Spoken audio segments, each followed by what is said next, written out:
How are you doing, Pastor Peter? I am doing well, sir, by the grace of God. Yeah, I'm okay. Amen. When did you know the gospel? It was about 17 years ago when we were having ministry, compassion ministries, where we used to feed the street kids. So I was invited to go and help out to give this Thursdays evening. And Pastor, how long have you been serving God? 17 years, 17 years, yes. How is God's work in Zimbabwe? It's a bit difficult, especially nowadays because of the pandemic. But before the pandemic, because of the prophetic or the uprising of the prophetic ministries, too much prophecies, too much deliverance ministry, too much of, I think those two. So it has led to, churches that more on the word of God, to be sidelined. And you'll see more people now going to these prophetic ministries. So it's whether you are in prophetic or you are not in prophetic. Yeah, that's what is making the church to be very difficult if you are not moving alongside those lines. And what happened to church during the pandemic? Were they closed this time? Yes, they were closed. They were affected, very much closed, but some they were not closed, especially the white garment sect. I don't know if you know the white garment churches, the apostles. We call them the apostles. Yeah, but 90% of the churches they were closed. How does your church work in this evangelization of the city, your region? Okay, good.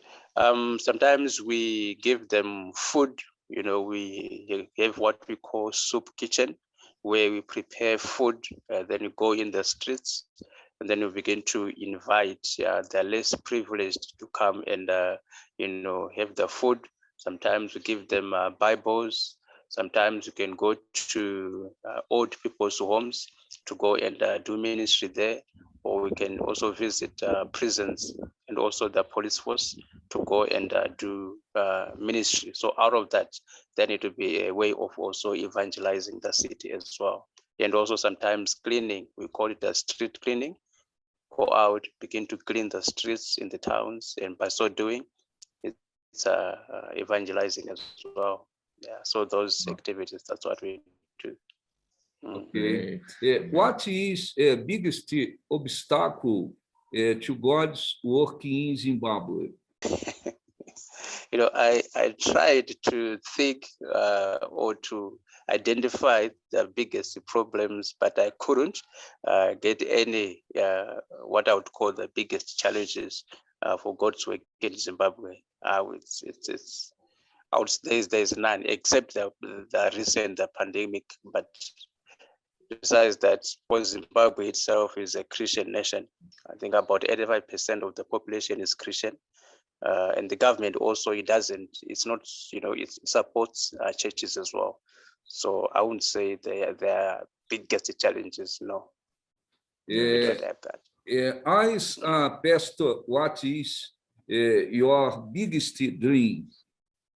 Yeah, I think the dream of every pastor, but for me, the church that I am leading, it's my desire, to have at least 1,000 souls, in the church that I am leading, and also eventually, maybe after 5 or 6 years, to have an institute of my own, where I would keep the street kids, more like a children's home for the less privileged. That's my dream. Okay. Yes. How important has the International Network of Spiritual Support been for your life and ministry? Yeah, this is it caught me by surprise, and also by with excitement as well when I saw this invitation through Facebook. I think it was via Facebook, was it? I think it was via Facebook. Yeah, so during that time, just knowing that there's a bishop in Brazil who is giving his time to pray, for you in Zimbabwe, it's something else. It just encourages, one to continue doing the ministry of God, because ministry itself is really difficult, or leading people is just difficult. Yeah, so I would say it's really a good network that you guys have created, and may God bless this network. Yeah.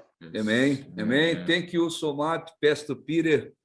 God bless your life, family, ministry, Zimbabwe nation. Amen. Thank you so much, Bishop.